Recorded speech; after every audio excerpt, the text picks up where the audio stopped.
अस्सलाम वालेकुम गाइस। अब हम करेंगे केमिकल फार्मूला। आज का हमारा टॉपिक है, क्या है केमिकल फार्मूला। कहते हैं केमिकल फार्मूला है क्या, किस तरह, कहते हैं how to use to the chemical formula.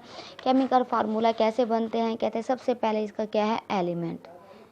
Element यानी कि एलिमेंट को किससे रिप्रेजेंट करते हैं, सिंबल से। किसी चीज़ का सिंबल करना, अलामत लगाना। जैसे कार्बन है, कार्बन का क्या है, कार्बन को पूरा कर लिखे तो इसका सिंबल किस होगा, सी। हाइड्रोजन है तो हाइड्रोजन को किससे करेंगे, एच से, यानी कि ये क्या है, इसका सिंबल है। कहते हैं इसको कैसे, इन सब का पता हमें कैसे होना चाहिए, यानी कि क्या करना चाहिए। कहते हैं जो इलेक्ट्रो पॉजिटिव चार्ज है, इलेक्ट्रो नेगेटिव चार्ज है, सबसे पहले तो हमें इनका पता होना चाहिए। यानी कि इनको कैलकुलेट करते हैं। कुछ कहते हैं कौन सा एलिमेंट क्या एटम है, जो कौन एलिमेंट जो एटम दे रहा है, कौन सा एलिमेंट ऐसा है जो एटम ले रहा है। यानी कि इनको कैलकुलेट करके फिर हम इसे ना बयान करें केमिकल फार्मूला कैसे बनते हैं। कहते हैं NaCl, यानी कि Na+Cl जो है, कहते हैं Na+Cl आपस में एक इलेक्ट्रॉन देकर क्या करते हैं, NaCl, यानी कि सोडियम क्लोराइड बनाते हैं। ये इसका क्या है, केमिकल फार्मूला। ये इसका क्या है, केमिकल फार्मूला है। किस तरह कहते हैं, आप सबसे पहले देखें कि NaCl बना, NaCl से किस तरह बनाया गया, किस तरह हम इसे कैलकुलेट करते हैं।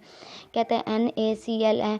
कहते हैं दूसरा इसका स्टेप देखें, कहते हैं किस तरह केमिकल फार्मूला बनाते हैं। कहते हैं मिसाल के तौर पर Na+Cl है, यानी कि इसके एक इलेक्ट्रॉन था इसके आखिर वैलेंस शेल में, और इसमें कितने थे, 7। कहते हैं इसके अंदर इतनी कशिश हो या इसके अंदर इतने हो कि या तो ये अपना एक इलेक्ट्रॉन इसे दे दे या फिर साथ के साथ इलेक्ट्रॉन सोडियम ले ले। तो ये क्या करेगा, इसके एक वैलेंस शेल में यानी कि इलेक्ट्रॉन में एक है, तो ये क्या करेगा, अपना एक इलेक्ट्रॉन क्या करेगा, सोडियम क्लोराइड यानी क्लोरीन को दे देगा। तो इस पर क्या आएगा, जब इसे देगा तो सोडियम पर पॉजिटिव चार्ज, इसे लिखते कैसे हैं, और क्लोरीन पर क्या आएगा, माइनस का चार्ज। फिर कहते हैं इसकी हमें वैलेंसी पता होनी चाहिए कि हम इसकी वैलेंसी को किस तरह करना है, मेंशन करना है, क्या करना है। कहते हैं ये देखें NaCl, यानी कि जब सोडियम ने अपना एक एटम क्लोरीन को दिया था तो जो दे रहा है उस पर पॉजिटिव का चार्ज, जो ले रहा है उस पर नेगेटिव का चार्ज। कहते हैं इसने एक एटम दिया, या क्या किया, इसने एक बॉन्ड बनाया, क्लोरीन ने भी एक। इसकी वैलेंसी कितनी है, एक है। इसकी वैलेंसी भी क्या है, कितनी, एक है। तो यहाँ हमें पूरा कहते हैं, फिर हम किस तरह इसे लिखेंगे, Na+1, और इसके बाद क्या लिखेंगे, Cl-1। तो कहते हैं इसकी हम वैलेंसी करेंगे, इसे क्रॉस बॉन्डिंग कैसे करेंगे, Na+1 फिर Cl-1। किस तरह इसकी वैलेंसी जाहिर करते हैं, तो ये क्या करेगा, इसका जो बॉन्ड है क्लोरीन का वो सोडियम की तरफ, सोडियम वाला क्या करेगा, अपना एक बॉन्ड क्या करेगा, क्लोरीन की तरफ। तो इसका फिफ्थ क्या आ जाएगा, NaCl। यानी कि इस तरह इन्होंने क्या किया, अपनी वैलेंसी को जाहिर किया। मिसाल के तौर पर H2O को देख लें, इसकी वैलेंसी यानी कि इससे ऑक्सीजन के कितने होते हैं, 6 इलेक्ट्रॉन इसके अंदर पाए जाते हैं। एक बॉन्ड क्या करेगा, हाइड्रोजन इसके साथ और एक इसके साथ। यानी कि क्या किया, इसने एक इलेक्ट्रॉन अपना क्या किया, हाइड्रोजन को दे दिया, एक अपना इलेक्ट्रॉन किसकी दे दिया, इस हाइड्रोजन को। इसने भी क्या किया, इसकी 2 वैलेंसी हो जाएगी। और हाइड्रोजन ने कितना बॉन्ड बनाया, एक। इसने भी कितना बनाया, एक। तो इसकी कितनी हो जाएगी, एक एक वैलेंसी हो जाएगी। कहता है ऐसा एटम जिसके अंदर 2 या 2 से ज़्यादा एटम हो, वो किस तरह अपने के इलेक्ट्रॉन बनाते हैं।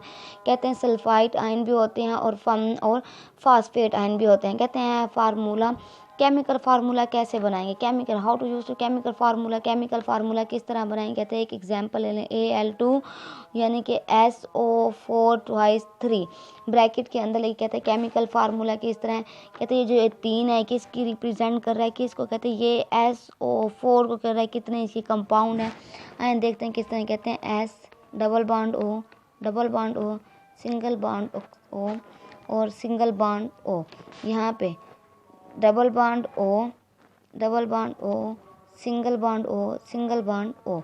अब यहाँ पे देखें, इस तरह बनाएंगे, कितनी इसकी वैलेंसी थी, 3। तो सल्फर को हम कितने करेंगे, 3 में करेंगे। Single bond O double bond O single bond O। तो इसी के कहते हैं, अभी हमें इसकी वैलेंसी को जाहिर करना है। कहते हैं इसका एक एटम है, इसे भी एक एटम की ज़रूरत है, इसको भी एक एटम की ज़रूरत है, इन दोनों को भी और इन दोनों को भी। और इसकी वैलेंसी क्या है, पूरी। पहले सबसे पहले 2, 1 2 3 4 5 6 सल्फर के कितने इलेक्ट्रॉन है 6। ये इसकी बात पूरी। कहते हैं Al2 को किस तरह हम जाहिर करें कि वो क्या करें, इन सब को अपनी वैलेंसी का ज़ाहिर कर दे। कहते हैं Al एल्यूमिनियम इधर एक लिखेंगे, एक एल्यूमिनियम इधर, ये एक अपना एटम इस ऑक्सीजन को दे देगा, एक अपना एटम इस ऑक्सीजन को, और एक अपना एटम इस ऑक्सीजन को दे देगा। कहते हैं जो ये वाला एल्यूमिनियम है एक इसको अपना देगा, एक इसको देगा और एक इसको देगा। कहते हैं इसकी अपनी वैलेंसी पूरी कर ली। किस तरह पूरी किया, कहते हैं देखें Al कितने इसके हैं, इसने कितने इलेक्ट्रॉन दिए 1 2 3, इसकी वैलेंसी क्या है 3।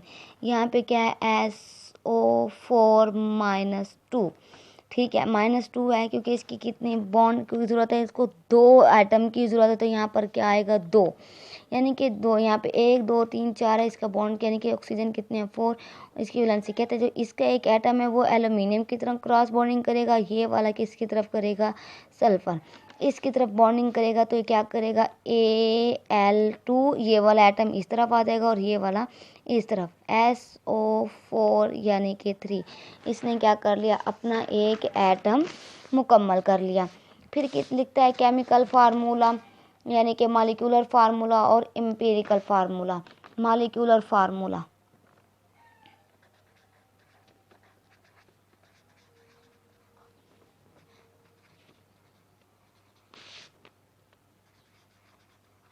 कहते हैं मॉलिक्यूलर फार्मूला क्या है, किस तरह करेंगे। मॉलिक्यूलर फार्मूला को बोलते हैं रेगुलर फार्मूला। मॉलिक्यूलर फार्मूला को क्या बोलते हैं, रेगुलर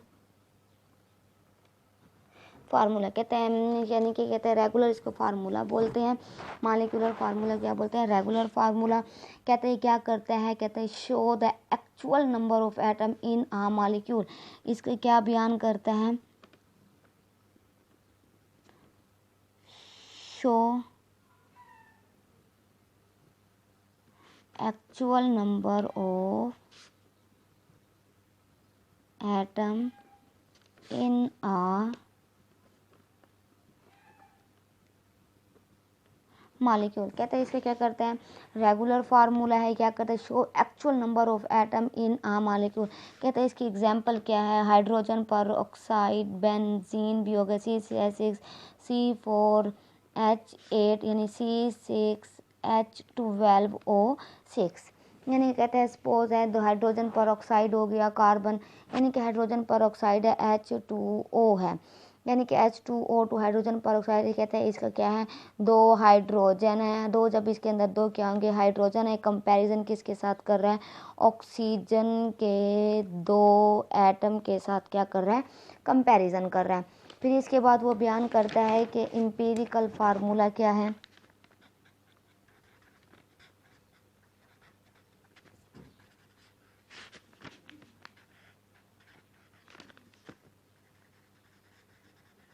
कहते हैं एम्पिरिकल फार्मूला किसको बोलते हैं, कहते हैं इसके एम्पिरिकल फार्मूला बोलते हैं सिंपलेस्ट फॉर्म को, या फिर क्या करता है show the reduce ratio of atom, show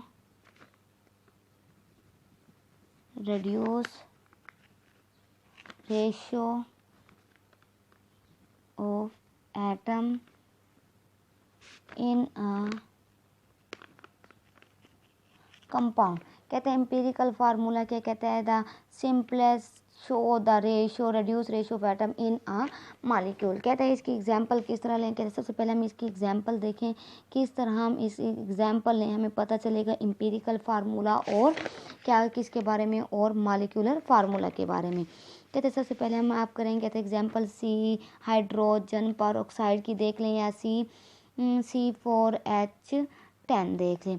कहते हैं कार्बन की कितनी वैल्यू हैं, कहते हैं 4, और हाइड्रोजन की कितनी है 10। कहते हैं या तो इसे डायरेक्ट से डिवाइड कर दें, या फिर आप इसे दें, देखें 2 2 ज़ा 4 2 5 ज़ा 10, तो हम इसका क्या होगी, इसकी रेशो कितनी होगी 2:5, यानी कि इसके अंदर क्या है सी कार्बन 2 हैं, हाइड्रोजन क्या है 5 हैं। ये इसका क्या हो जाएगा एम्पिरिकल फार्मूला, क्या हो जाएगा इसका एम्पिरिकल फार्मूला। फिर इसके हम दूसरी एग्जांपल है जो दूसरी एग्जाम्पल इसकी देखिए हाइड्रोजन पर ऑक्साइड की, हाइड्रोजन H2O2, ये इसका क्या है मालिक्यूलर फार्मूला है। हम इसे कैसे एम्पिरिकल फार्मूला निकालेंगे। कहते हैं हाइड्रोजन की कितनी तादाद है 2, ऑक्सीजन की कितनी है 2, 2 1 जा 2 और 2 1 जा 2, यानी कि इसके अब क्या करेंगे हम 1 को शो नहीं करते, इसका 1:1 होगी तो हम इसको शो नहीं करते। जहाँ पर भी एटम की वैलेंसी 1 होती है हम उस एटम के साथ कोई वर्ड हम यूज़ नहीं करते। इसका क्या होगा HO, इसका ये क्या है ये इसका एम्पिरिकल फार्मूला हो जाएगा। फिर कहते हैं इसका बेंजीन है, देखें C6H6 है। कार्बन के कितने एटम हैं 6, हाइड्रोजन के कितने हैं 6, 6 1 जा 6, 6 1 जा 6, यानी कि बेंजीन है 6 1 6। यहाँ पे भी क्या आ जाएगा इसकी वैलेंसी SEH, ये इसका भी क्या हो जाएगा एम्पिरिकल फार्मूला हो जाएगा। आगे वो कहता है ग्लूकोज है यहाँ पर C6H12O6, या तो इन दरमियान के कार्बन के साथ एक ऐसा एटम लाएं जो इन तीनों को क्या कर दे डिवाइड कर ले, क्योंकि ये क्या है 2 या 2 से ज़्यादा अदद पर पाया जा रहा है जिसे हम डिवाइड नहीं कर सकते, लेकिन हम एक ऐसा एटम लेकर आएंगे जो इनको क्या कर दे डिवाइड कर ले, सब पर ये मुख्तलिफ है। यहाँ पे हम क्या लेकर आ जाएंगे 6 1 जा 6 रेशो 6 2 जा 12 6 1 जा 6। यहाँ पे कहता है CH2 और यहाँ पे O, यहाँ ये इसका क्या हो जाएगा एम्पिरिकल फार्मूला हो जाएगा। ये इसका क्या है एम्पिरिकल फार्मूला है। ये हमारा इसका हो गया कि कैसे कहते हैं कोई भी ज़्यादा से ज़्यादा एटम हो या कोई भी मौजूद हो तो हम उसके साथ भी ये होते हैं, यानी कोई ऐसे एटम भी मौजूद होते हैं जिनको हम क्या करते हैं हम डिवाइड नहीं कर सकते, यानी कि SiO2 है, यानी कि इसका क्या है 1 यहाँ पे नहीं है, इसका यही भी एम्पिरिकल फार्मूला भी यही होगा और मालिकुलर फार्मूला भी इसका क्या हो जाएगा। फिर हम इसके बाद हम बयान करते हैं आयनिक कंपाउंड की, आयनिक कंपाउंड क्या होते हैं।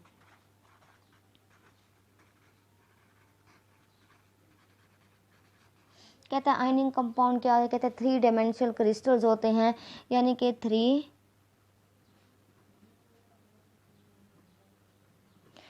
डायमेंशनल क्रिस्टल्स होते हैं, यानी कि कोई भी होते हैं यानी पॉजिटिव या नेगेटिव आयंस मिलकर 3 डायमेंशनल क्रिस्टल बना देते हैं। यानी कि किस तरह कहते हैं जैसे जितने भी पॉजिटिव या नेगेटिव चार्ज होते हैं वो सराउंड करते हैं, यानी कि सराउंड कर देना, किसी चीज़ को आपस में सराउंड कर देना, मिला देना, कोई चीज़ कर देना, यानी कि सिंपली ये प्लस का ये यहाँ पे माइनस का, यहाँ पे माइनस यहाँ पे था प्लस, यहाँ पे प्लस यहाँ पे माइनस, अगर यहाँ पे माइनस तो यहाँ पे प्लस, ये क्या करेगा सब चीज़ों को अपने अंदर सराउंड करके एक 3 डायमेंशनल क्या कर देगा क्रिस्टल बना देगा। लेकिन एक बात याद रहे कि जितने पॉजिटिव के चार्ज होंगे उतने ही क्या होंगे नेगेटिव के चार्ज होंगे, इससे ज़्यादा या कम नहीं, जितने पॉजिटिव चार्ज उतने ही नेगेटिव चार्ज होंगे। कहता है जो आयनिक कंपाउंड होते हैं वो रिप्रेजेंट करते हैं किसके साथ फार्मूला यूनिट के साथ। आयनिक कंपाउंड क्या करते हैं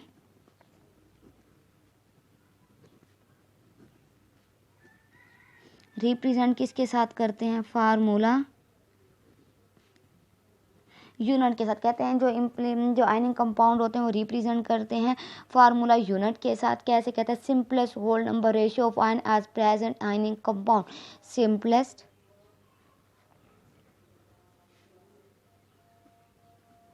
simplest whole number ratio of ions as present ionic compound. कहते हैं जो आयनिक कंपाउंड होते हैं वो इसके अंदर क्या होते हैं मौजूद होते हैं, यानी कि उसके रिप्रेजेंट करते हैं आयन पर जी फार्मूला यूनिट की तरफ पर